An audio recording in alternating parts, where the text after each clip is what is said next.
Salut, moi c'est Afissata Koulibaly, artiste, comédienne, conteuse et membre du collectif des artistes paroliers. Bienvenue dans la bibliothèque du conte pour encore une nouvelle histoire. Aujourd'hui, je vais vous raconter l'histoire d'une vieille femme. Une vieille femme qui vivait dans une case. Elle était tellement vieille qu'elle ne pouvait pas se déplacer toute seule. Mais heureusement que dans ce village, les gens étaient encore solidaires et s'occupaient d'elle au besoin.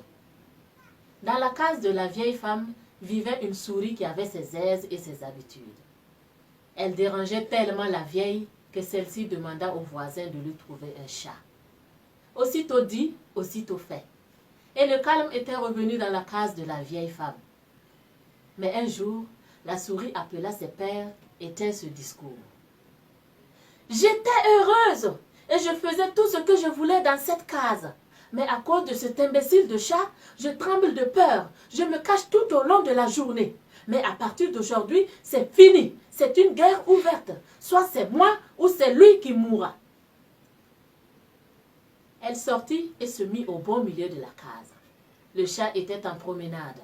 À son retour, il fut surpris de voir la souris au beau milieu de la case en train de le regarder droit dans les yeux. Il se frotta les yeux pour voir qu'il ne rêvait pas. Il demanda « Est-ce bien la souris que je connais ou c'est une ressemblance ?» Et la souris lui répondit « Oui, c'est bien moi qui vais te faire savoir que tu n'es rien et qu'à partir d'aujourd'hui, je ne fuirai plus. » Et le chat lui répondit « Hey, ne joue pas avec moi, car tu me connais. Je peux te manger toute crue et tout de suite. » La souris lui répliquait « Ah, c'est à toi de ne pas jouer avec moi. Est-ce que cette case est à toi? Paresseux qui passe son temps à ronfler à chaque moment. C'est fini et bien fini. À partir d'aujourd'hui, on verra qui est qui. » L'affrontement était inévitable. Le chat pensait éliminer facilement la souris, mais à sa grande surprise, le combat fut rude. Ils se sont battus jusqu'à l'épuisement. Ils se regardent le temps de reprendre leur souffle. Au même moment, il y avait un marguillat qui les observait. Celui-ci se dit que ce combat pouvait provoquer des débats et des paris. Il sortit et alla appeler le chien et le coq. Arrivés, ceux-ci se transformèrent en supporters. « Oui, vas-y, ouais, cogne-le, oui, allez, c'est ça !» Et leur bruit alerta le cheval qui était de passage.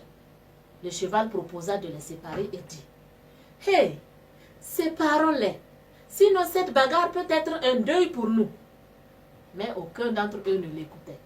Le cheval n'ayant pas eu gain de cause et ne pouvant pas rentrer dans la case le faire lui-même à cause de sa taille, alla demander du secours auprès de la chèvre, qui à son tour refusa, soit disant qu'étant herbivore, elle n'avait rien à voir dans une bagarre entre un chat et une souris.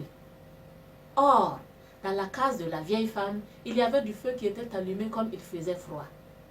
La souris poussa son adversaire, qui glissa et tomba dans le feu.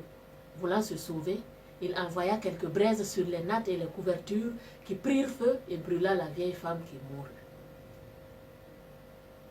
La première des choses, on enfourcha le cheval pour aller annoncer la nouvelle de la mort de la vieille femme. Il parcourut plus de 10 villages. À son retour, le cheval avait du sang qui coulait de sa gueule et ses pattes toutes gonflées tellement il était fatigué. Les coutumes de ce village exigent que l'on égorge un coq, une chèvre et un chien pour les funérailles. Le jour des funérailles arriva. On commença par immoler le coq. Puis on attrapa la chèvre et le chien. Et le cheval de dire « Vraiment, si on m'avait écouté, on aurait pu séparer ces deux rebelles et éviter cette catastrophe. Mais hélas. » La morale de cette histoire dit qu'il faut éteindre le feu qui brûle la case du voisin, car il risque aussi de consumer notre maison. Ainsi prend fin mon histoire. Merci de m'avoir suivi. Prenez soin de vous.